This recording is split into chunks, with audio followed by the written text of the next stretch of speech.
2026년 5월 24일 주일 교회력으로 성령 강림 주일 오늘 우리에게 주시는 하나님의 말씀은 신약 성경 사도행전 제2장 1에서 21절까지의 말씀입니다.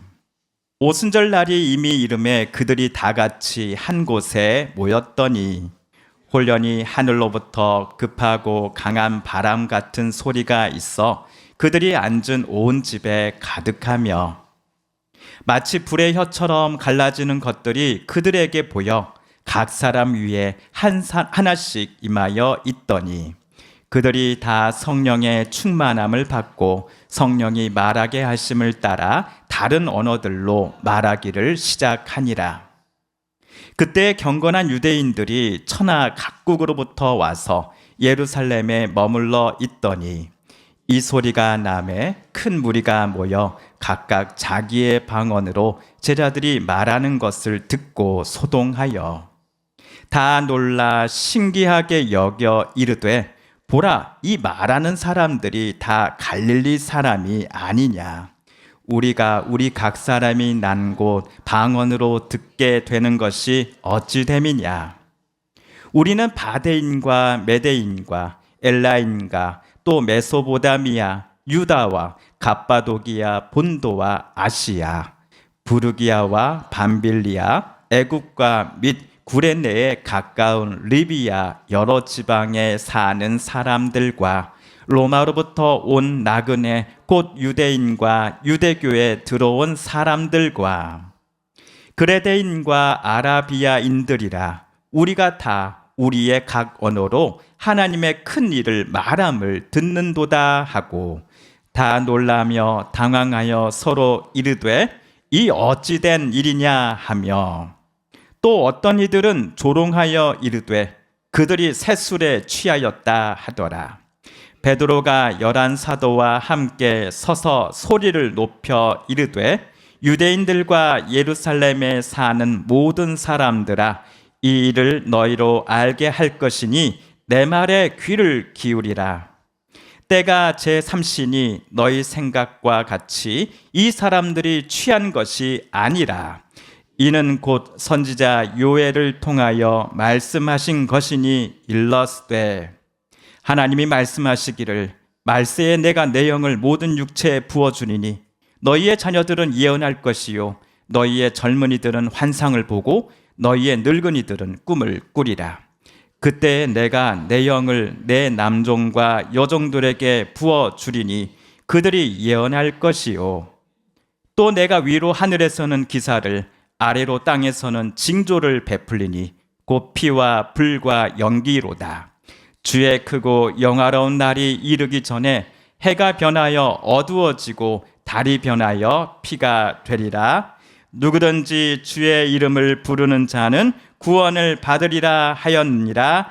아멘. 오늘 우리 교회 달력을 보시면은 24라는 큰 빨간색 큰 숫자가 있습니다. 그 아래에 성령 강림 주일이라는 말과 함께 석가탄신일이라는 말도 적혀져 있습니다. 우연찮게 올해 2026년은 오순절과 석탄일이 같은 날입니다. 자, 석탄일을 어떤 분들은 4월 초파일이라고 부르기도 합니다. 4월 초파일은 음력 4월의 8번째 날이라는 뜻이지요. 그런데 이 말은 단순한 날짜 이상의 의미를 갖고 있습니다.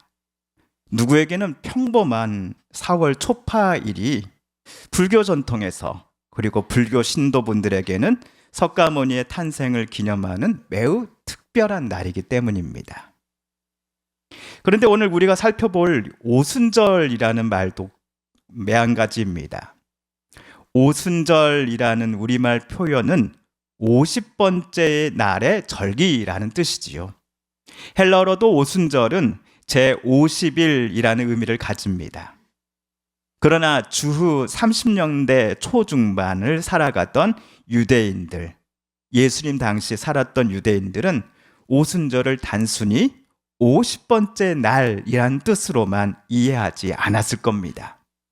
왜냐하면 오순절은 이스라엘의 3대 순례 절기 가운데 하나이기 때문이지요. 참고로 이스라엘의 3대 명절 여러분 기억하시죠? 유월절, 오순절, 그리고 마지막으로 장막절입니다. 오순절 명절이 되면 유대인들은 유대 땅 여러 지역에서 또 먼 나라 곳곳에 흩어져 살던 여러 지역에서 출발하여 예루살렘 성전으로 나아 올라갔습니다. 그리고 하나님께 첫 열매를 드리며 한 해의 양식이 하나님의 은혜로 주어진 것임을 고백했습니다.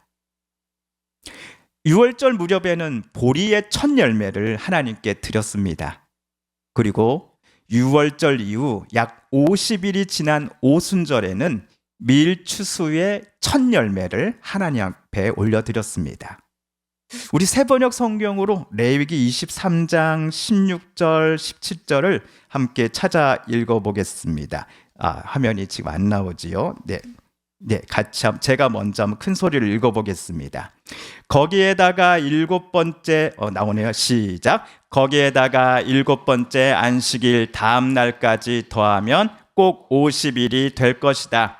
그때 너희는 핵곡식을 주에게 곡식제물로 바쳐야 한다. 너희는 너희가 살고 있는 곳에서 주에게 만물로 흔들어 바칠 핵곡식으로 만든 빵 2개를 가져와야 한다. 그 빵은 밀가루 10분의 2 에바를 가지고 만들어야 하고 고운 밀가루에 누룩을 넣어 반죽하여 구운 것이어야 한다. 방금 읽은 우리 레위기 말씀에 따르면 오순절은 6월절 명절을 기준으로 50일째 되는 날입니다. 이때 이스라엘 백성들이 성전으로 가져가는 것은 오순절 무렵 수확한 밀 전체가 아니라 그 밀로 만든 떡 2덩이였습니다. 이것은 한 해의 양식이 또 수확이 사람의 수고로만 얻어진 것이 아니라 하나님의 은혜로 얻어진 것임을 고백하는 행위였겠지요. 지난주 우리 이재경 안지영 성도님 부부가 우리 교우들에게 이 수제잼과 딸기를 나눠주신 일도 하나님께 향한 감사와 또 성도들을 향한 사랑의 마음을 떠올리게 합니다. 자, 베드로와 요한을 비롯한 11제자가 예수님의 제자로 살아갔던 이 30년대의 3년간의 시간은 주 30년대 초중반이라 할 수 있겠습니다.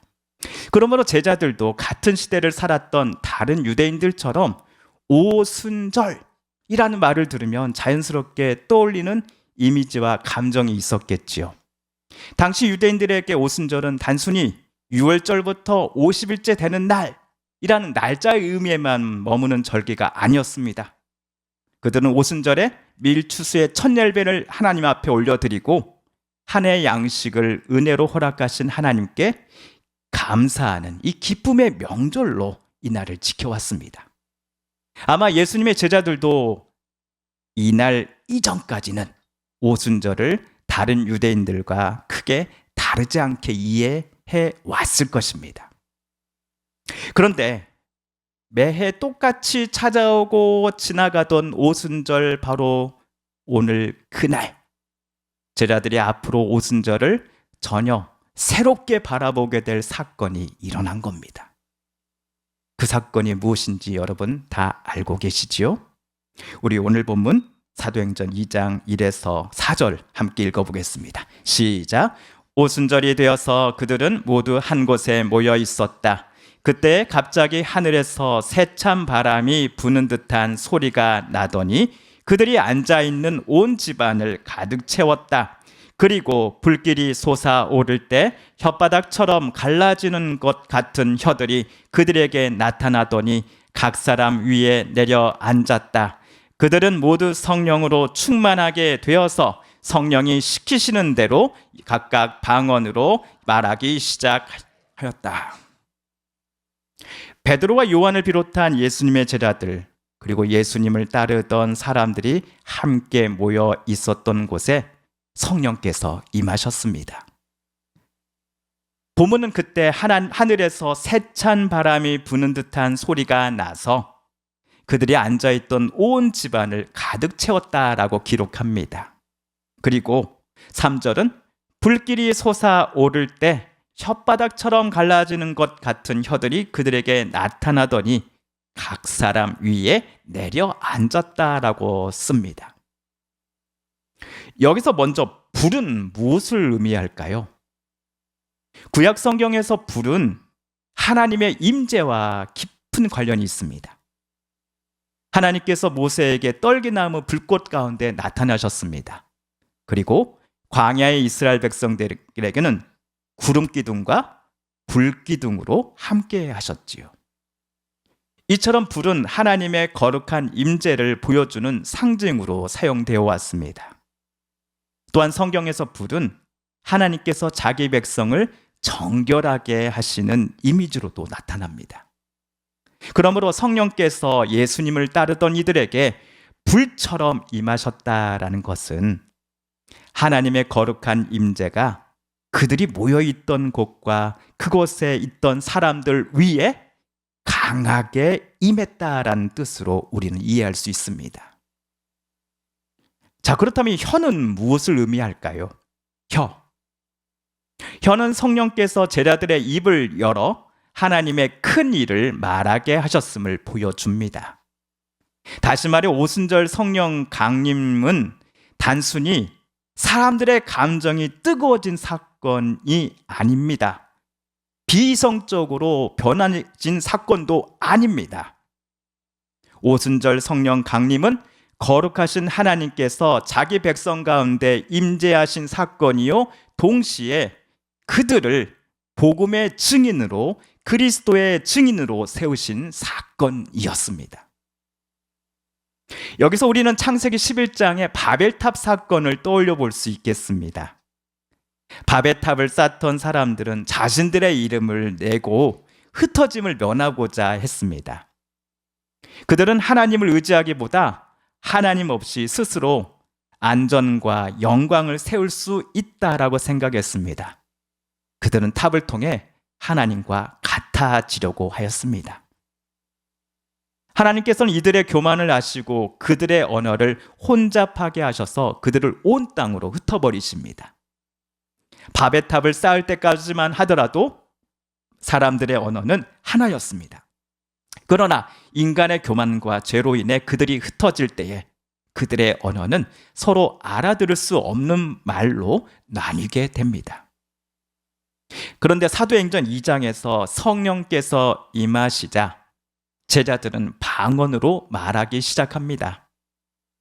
갈릴리 출신이 대부분이었던 제자들의 입에서 나오고 있었던 이 방언은 남들이 전혀 알아들을 수 없는 그런 말이 결코 아니었습니다. 제자들이 말하는 방언은 각 나라에서 온 사람들이 그들의 귀로 알아듣고 이해할 수 있는 언어였기 때문입니다. 각 나라에서 온 사람들은 베드로와 요한을 비롯한 예수님의 제자들이 성령의 충만함을 받아 지금 하나님의 큰 일을 말하고 있음을 들을 수 있었습니다. 오늘 말씀 11절 함께 읽어볼까요? 시작! 우리는 유대 사람과 유대교에 개종한 사람과 크레타 사람과 아라비아 사람인데 우리는 저들이 하나님의 큰 일을 방언으로 말하는 것을 듣고 있소. 이 방언의 각주로 우리 각자의 말로라는 각주가 붙여져 있습니다. 11절이 말하는 바는 그들이 알아들을 수 없는 이상한 소리를 들은 것이 아니었다라는 점입니다. 그들은 각자의 말로, 언어로, 제자들이 방언으로 말하는 바 하나님의 큰 일을 말하는 것을 들을 수 있었습니다.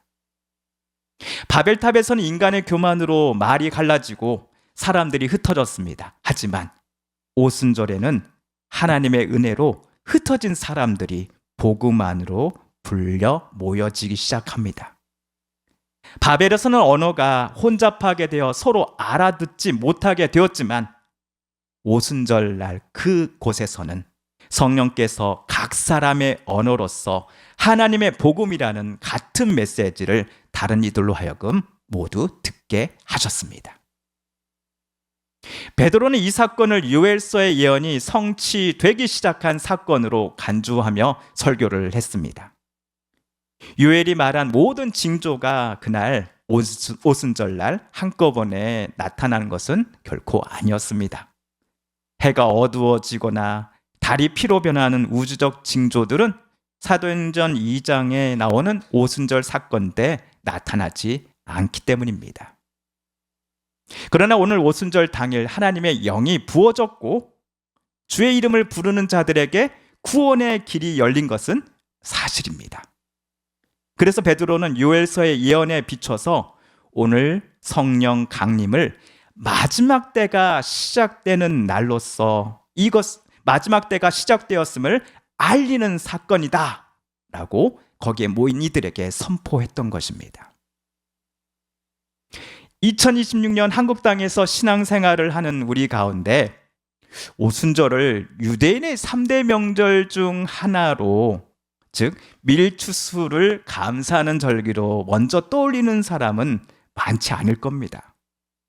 왜냐하면 우리는 오순절이라는 단어를 이스라엘의 3대 명절로 먼저 배웠다기보다 사도행전 2장 오늘 본문에 기록된 성령 강림 사건을 통해 먼저 접했기 때문입니다. 우리가 오순절이라는 단어를 생각할 때 성령 하나님께서 제자들에게 강하게 임하신 사건을 떠올리듯이 베드로와 요한을 비롯한 제자들도 그날 이후 오순절을 전혀 새롭게 기억하고 각인하게 되었을 것입니다. 그런데 오순절을 이 방언을 말하는 등 신비한 현상이 일어났던 날, 거기에 모여있던 제자들이 성령을 받고서는 신비 체험을 했던 날 정도로만 생각하라는 경향이 우리 신자들 사이에 없지 않습니다. 그러나 우리는 오순절 사건을 그런 시각으로만 바라봐서는 안 됩니다. 사도행전 2장이 우리에게 말하고자 하는 핵심은 성령의 임재로 나타난 신비 체험 자체가 아니기 때문입니다. 그 근거가 오늘 본문은 아니지만 사도행전 2장 37절 그리고 41절에 나옵니다. 37절과 41절을 제가 한번 크게 읽어보겠습니다. 2장 37절 41절입니다. 사람들이 이 말을 듣고 마음이 찔려서 형제들이여 우리가 어떻게 하면 좋겠습니까? 하고 베드로와 다른 사도들에게 말하였다. 41절입니다. 크게 읽어볼까요? 시작. 그의 말을 받아들인 사람들은 세례를 받았다. 이렇게 해서 그날에 신도의 수가 약 3,000명이나 늘어났다. 성령 하나님께서 오순절에 임하신 이유는 제자들이 단지 신비한 방언을 말하게 하기 위해서가 아니었습니다. 그날 성령께서 강하게 임하신 이유는 베드로를 비롯한 제자들이 성령의 권능에 힘입어 힘있게 복음을 선포하기 위해서였습니다. 또한 그들은 그 복음을 들은 사람들이 마음의 찔림을 받고 회개하여 주님께 되돌아오게 하시기 위해서였습니다. 실제로 그날 복음을 듣고 회개하여 세례를 받은 사람이 약 3,000명이나 되었다라고 쓰여져 있지요. 그러므로 오순절은 본래 밀추수의 절기였지만 성령께서 임하신 그 오순절에 하나님께서는 더 귀한 추수를 시작하셨습니다. 밭에 밀을 거두신 것이 아니라 복음을 듣고 회개한 사람들을 하나님 나라의 백성으로 거두기 시작하신 것입니다. 그날 오순절은 성령께서 제자들을 그리스도의 증인으로 세우신 날이기도 합니다. 또한 그들이 전한 복음을 듣고 사람들이 회개하여 하나님의 백성이 된 날이기도 합니다. 다시 말해 이제는 사람을 낚는 어부가 되게 하리라 라고 하신 예수님의 말씀이 현실이 되기 시작한 날이었습니다. 그렇다면 2026년 신앙생활을 하는 저와 여러분을 비롯하여 전 세계의 모든 그리스도인들은 오순절 강림 사건을 단순히 신비스러운 성령 체험이 있었던 날로만 간주해서는 안 될 것입니다. 그때 제자들에게 일어났던 것처럼 성령의 강한 임재는 저와 여러분을 예수의 증인이 되게 하고 담대하게 복음을 전하는 사람으로 변화시킵니다. 우리는 오순절 성령 강림 사건을 이런 사건으로 이해해야 합니다. 물론 사도행전 2장의 오순절 성령 강림 사건은 구속사적으로 유일한 사건입니다. 그럼에도 성령 하나님의 임재와 역사는 지금도 우리 가운데 계속된다라고 저와 여러분은 말할 수 있을 겁니다. 왜냐?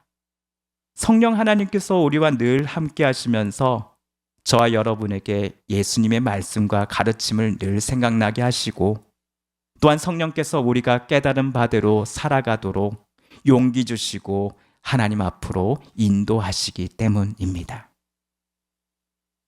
그렇다면 성도 여러분, 주 30년대 당시에 이스라엘 사람들이 오순절에 밀이라고 하는 한 해의 수확물을 하나님 앞에 감사한 마음으로 바치곤 했듯이 2026년을 살아가는 저와 여러분은 어떤 열매를 하나님 앞에 드려야 할지를 이 아침 함께 생각해 보았으면 좋겠습니다.